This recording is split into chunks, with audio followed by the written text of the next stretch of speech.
Yo, what's going on, YouTube?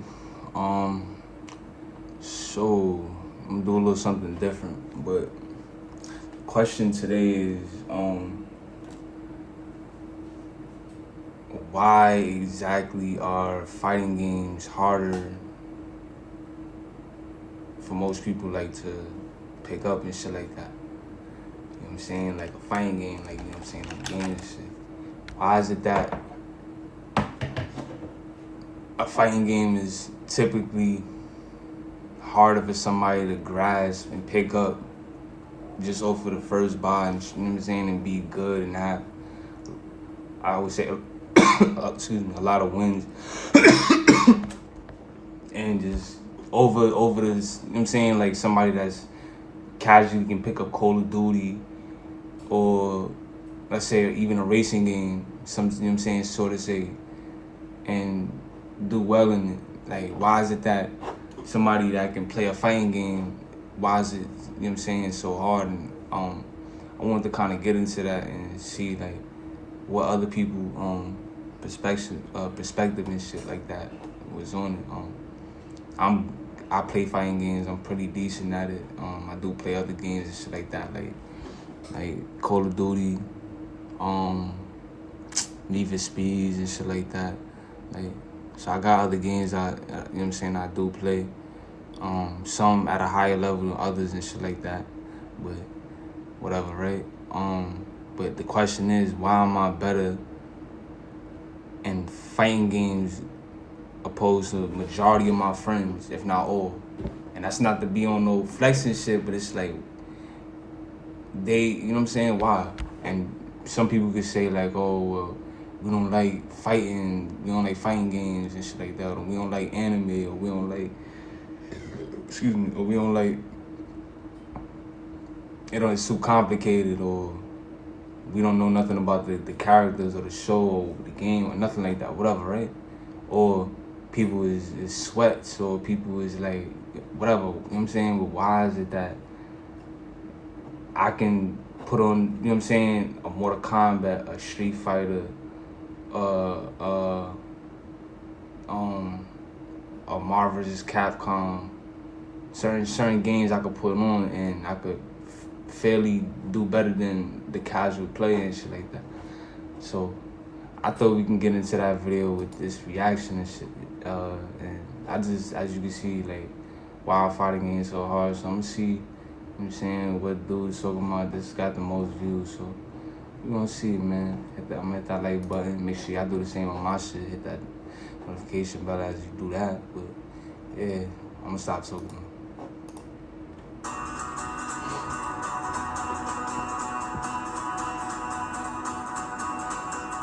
One thing you hear constantly about fighting games is that they're hard, which is often cited as the reason for why there aren't more people playing them. But I don't think the problem is that newcomers can't win. I mean, this is my cousin playing Ultra Street Fighter 4 for the first time on the hardest setting with 2 minutes of coaching.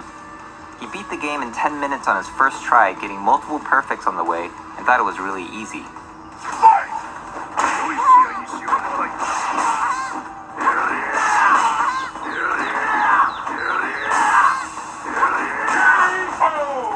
Okay, obviously the enjoyment he's going to get out of the game using the lariat trick is going to be very limited, and beating the CPU is about as gratifying as cooking instant ramen. He needs a human opponent, because in fighting games it takes two to tango, right? So I coached my girlfriend for 2 minutes and had her play him. He won again, but still no satisfaction. This all probably seems really silly, but the point I want to make is that when people say fighting games are hard, they mean it's hard to get to a high enough level to enjoy the game, not necessarily hard to win. But what's making it hard to get to that level, and what can be done about it? The first thing people mention is the execution, and it's true. Execution can be very difficult whether it's a special move or a combo. In fighting games that run at 60 frames per second, there are often what's known as one-frame links, which means you have a 60th of a second window to time a hit. Not even the best players in the world are able to land these all the time, and missing them can cost you the game. That's another thing too, like, although motherfuckers can say like, yeah, like, how you say it, like, a nigga who played a fighting game and shit like that might come off as like a cheese or a sweat or whatever, over the strength like, oh, this nigga keep you in the air, do crazy shit, or this nigga like he never stopped in the combo, like you know what I'm saying, he always on you. You know what I'm saying? Like, my point is, what I'm saying is like execution process with certain characters and certain the game itself and whatever you're doing. Certain things cause you to like take wild time to, you know what I'm saying, to practice, nail down. Like you be in training mode like for days, for hours, sometimes days, weeks on end. You know what I'm saying? It then took me, I kid you not, like a good year or two just to learn one character that I should have learned over 12, you know what I'm saying, years ago in Marvel vs. Capcom, the nigga Moda. I'm still not learning. I still don't, you know what I'm saying, but to learn just how, like, I have to turn my controller a certain way. I gotta play claw with him. Like, it's different.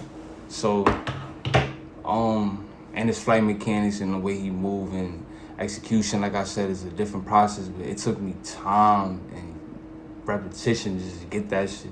And now I could do certain things, and I don't really see other people playing them. But it's a flex to me because, like, you know what I'm saying, like, anybody could play a Virgil, anybody could play a Wesker, a motherfucking, you know, all the cheese motherfuckers and that shit. Anybody could play those, but not everybody could. You know what I'm saying? Like, unless you, cause they'll tell you themselves, like, his hurt box is weird. Is, you know what I'm saying, him fighting motherfuckers is weird. Like, a lot of people don't really mean him and shit, but yeah, though, for a fact. But because these one-frame links are so hard, newer games like Street Fighter V are widening the window to a minimum of 3-frame links, which is around a 30-second note at 150 BPM for you musicians out there. This is much more doable, and with not too much practice, most people should be able to nail this most of the time. Great, right? Personally, I think we can keep the one-frame links as long as they're not mandatory to get great at the game. In basketball, three-pointers are hard to nail, but Shaquille O'Neal is still a legend while having one of the worst three-point records in NBA history. If we removed the three-point line entirely because people thought it was too hard, then we wouldn't have moments like these. Parsons for three! It's good! I don't think difficult execution is a problem, as long as it's not required to be good at the game. Take Ryu's solar plexus move, for example. The easiest thing to do is mash into Dragon Punch, which has a large input window. But if you want that extra damage, you can add an extra hit with a one-frame link. The key here is that you can choose between the easy and the hard combo. Daigo Umehara mostly goes for the harder combo, and Alex Valle not as much, but both are great players. I hate doing one-frame links as much as the next guy, but I like them there as an option. But what about the fundamental aspects of the game that define the difficulty of the entry barrier? I'm talking about special moves, blocking, throwing, and things that most fighters share. Well, there seems to be two approaches to this. One is to simplify the moves. The free-to-play PC game Rising Thunder has made all special moves available at the touch of a button, but my favorite idea that helps newcomers in this game is the ability to choose between an advanced attack canceling system known as Kinetic Advance, and the simpler option of Kinetic Deflect, which gets you out of a combo by pressing 2 buttons at once, which is easy to do and gets newbies out of the frustrating situation of watching their character get their ass beaten for 10 seconds straight. These measures have definitely gotten some of my friends into the game who otherwise wouldn't have, but I noticed a lot of people were still getting frustrated by classic shenanigans like tick throws and spamming fireballs. So while simplification is one method of drawing people in, education is the other. But this is another huge topic that has many approaches. Personally, I think a well-made video with clear explanations can help a lot. Thankfully, there are more great resources out there than ever before, and most I've seen are made by fans of the game. As great as all this user-made content is, I'd also love to see game companies make some official videos that are linked to the game's tutorial modes. Speaking of tutorial modes, the show Extra Credits has suggested improving tutorial systems, and I have some interesting ideas on using the single-player mode to do so. You could do things to help make players more aware of how to use these concepts. Things like having the game go into slow motion with a big reversal opportunity flashing on the screen when this concept is introduced. But more than anything, I think they inadvertently illustrated the biggest reason why fighting games are so hard to enjoy for new people.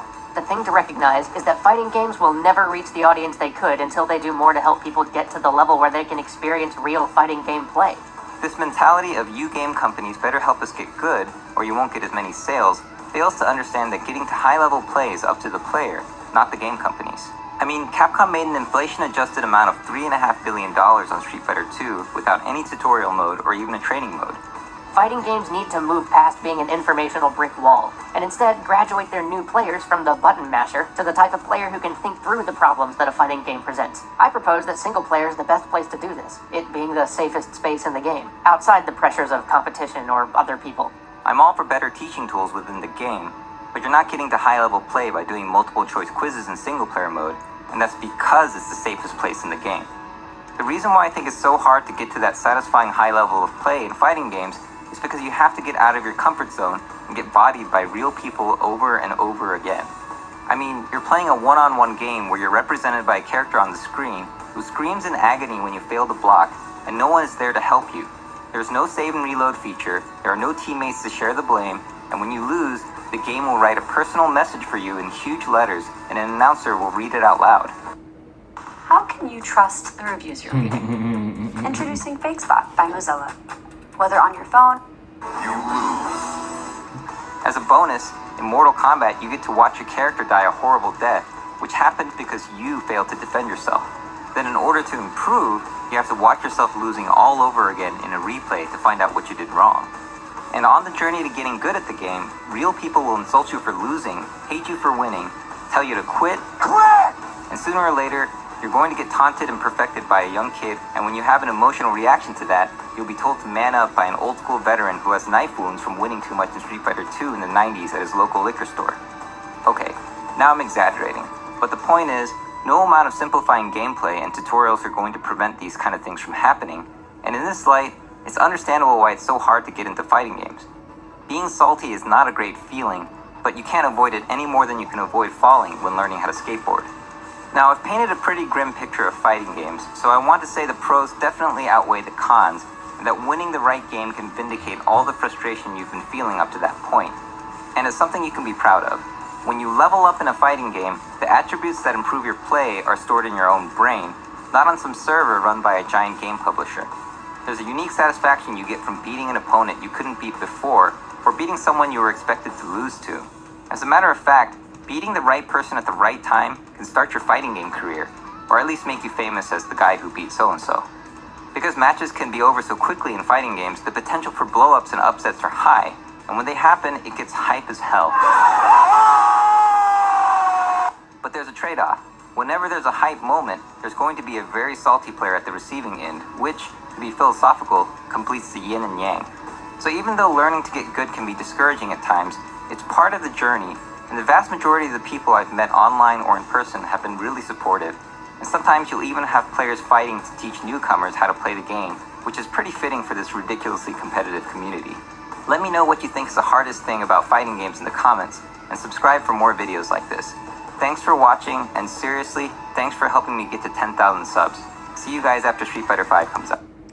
It's a good ass video. I agree. Fighting games is a tough ass genre of game to grasp. Like, I think it's something for everybody. With time comes skill. You know what I'm saying? Like, a lot of people can tell you, like, you know what I'm saying, that that's really good in what they do and the best at it, or one of the best. How hard work beats talent every time, bro. If you put in that work, it outbeats talent every time, bro. Especially when you dedicated and you locked in and you stood on, you know what I'm saying, what you was doing and shit like that. Like, it shows in whatever you was doing. It shows that shit. To this day, like, I still struggle on fighting games. Like, I'm not the best player, you know what I'm saying, no amount of words, but I struggle a lot. Like, I'm a casual player, but I know what to do. So, you know what I'm saying, I can hold my own, but it do come, you know what I'm saying, I do run across players and shit that's ridiculously good, bro. You know what I'm saying? Like, ridiculously good, and I might lose 5, 6, 7, 10, you know what I'm saying, on more games back to back.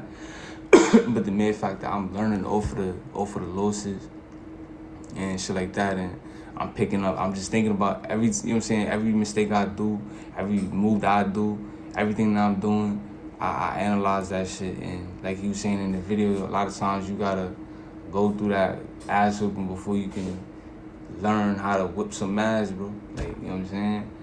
So, but yeah, bro. Like, I'm gonna probably check out one more video. It's not too much. Let me see.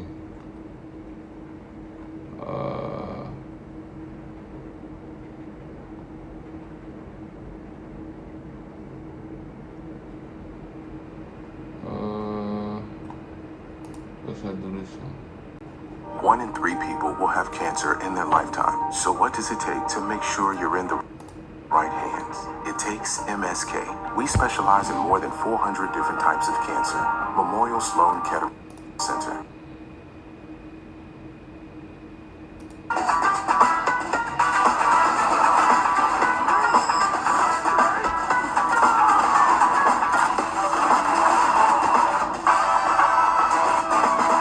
What is up, YouTube?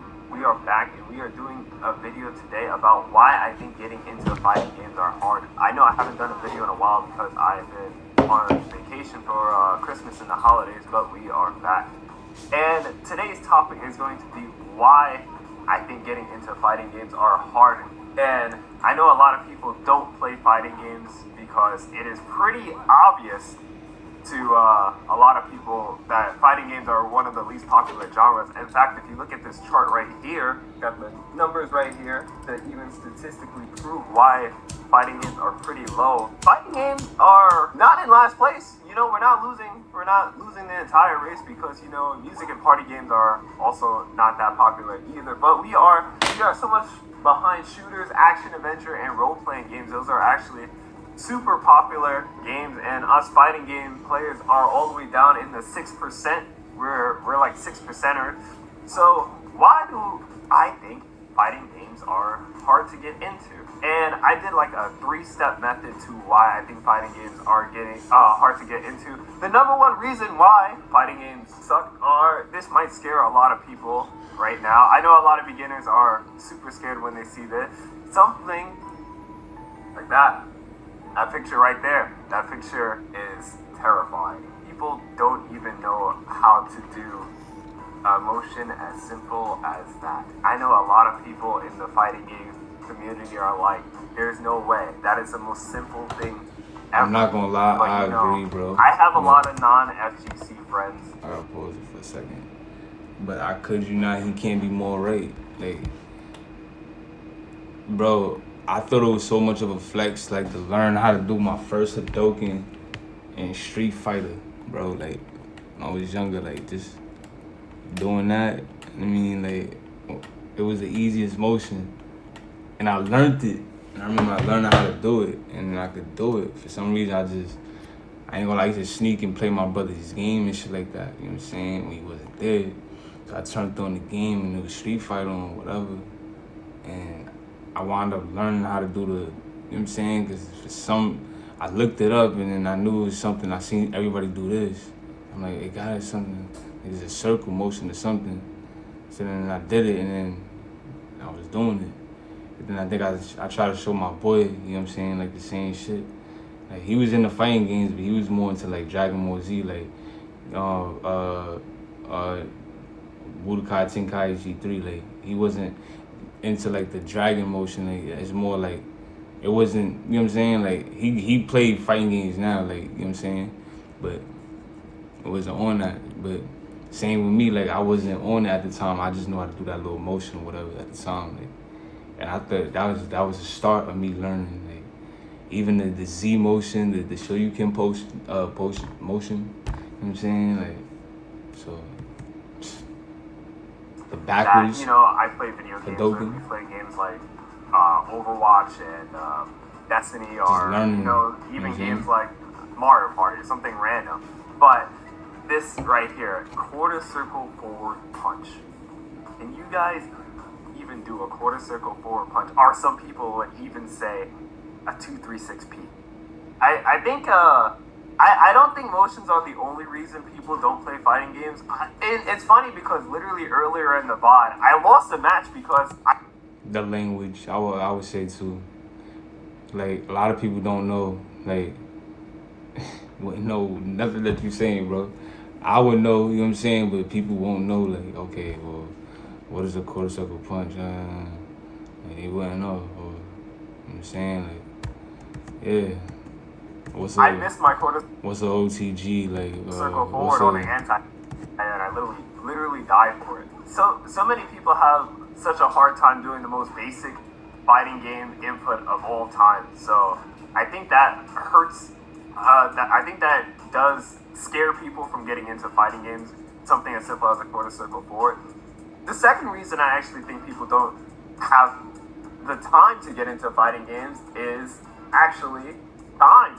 I think if you ask any Grandmaster plus Street Fighter V player how many hours they put into Street Fighter V, I know some of you guys are in the chat right now, but me personally, I think I have 5,000 plus hours on Street Fighter V alone. That's not even just all the other fighting games I played. I think alone on Street Fighter V, I think I have 5,000 hours plus. Some of the GM players in chat, you know, you guys can correct me if I'm wrong, but I know you guys probably have 1,000 plus on Street Fighter V, maybe other games too. I know Marvel 3, I've been playing for like 12 plus years now. Marvel 3, I probably have like 10,000 plus hours if I'm being completely honest. Strive, I have a decent amount of hours on. Definitely not as close as like Street Fighter and stuff, but all the major fighting games that I played in tournament and stuff, I have 5,000 plus hours on.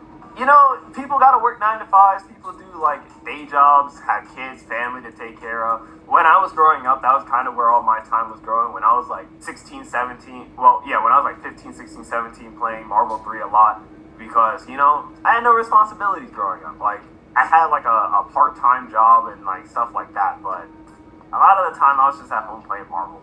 A lot of the time. My girlfriend would ask me to hang out, I'd be like, I gotta play Marvel, bro. Marvel is my game. So I think playing Marvel a lot helped me get better at other fighting games, which kind of helps how I got good at Street Fighter V easily.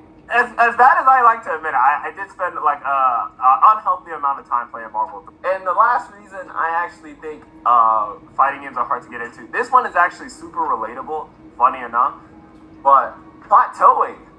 It's funny because no one talks about this. This one is like super like relatable in the FGC. I think a lot of people have a plateauing problem when it comes to fighting games.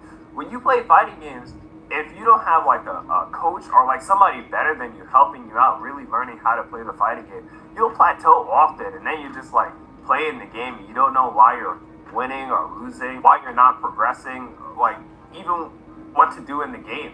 This one is relatable to me because you can beat scrubs easily online in like ranked or like, you know, regular casual matches. But when you go to play somebody who's better than you or like somebody who plays the game like equally as much or even more than you don't know why you're losing. It's relatable to me because in the early years of Street Fighter V, this used to be me. I used to play people and I'd be like, man, why did I lose to this guy or why did I lose to that guy? And it's happening to me in Strive right now. I feel like I kind of plateaued a bit on Strive. Like, I play Strive, I don't understand why I'm winning or losing, but, you know, it's a fighting game thing. You just get, like, kind of stuck. I think I think now, if you ask me why I win or lose in Street Fighter V, 99% of the time I can tell you why I lost or won. But in Strive, I kind of still can't even answer that question. I don't know why I win or lose. So yeah, so plateauing, even when I watch like tournaments and stuff, I mean, obviously some of the time I'll just be joking around like, oh, he won because he picked Luke or he lost because he picked Zangief. But I do think there's more than that when it comes to winning or losing in fighting games. I do think plateauing is like a huge thing. It happens in other genres, but I think it's more hurtful in fighting games because, yeah, I think that is kind of the three main reasons why I think getting into. Okay, well, that was this video. Pretty good explanation. Shout out to you, IDOM FGC. Send you a like and sub, bro. But, yeah, man, if y'all like this video, send a like, comment, subscribe, share my content. Let me see y'all tomorrow. Love you.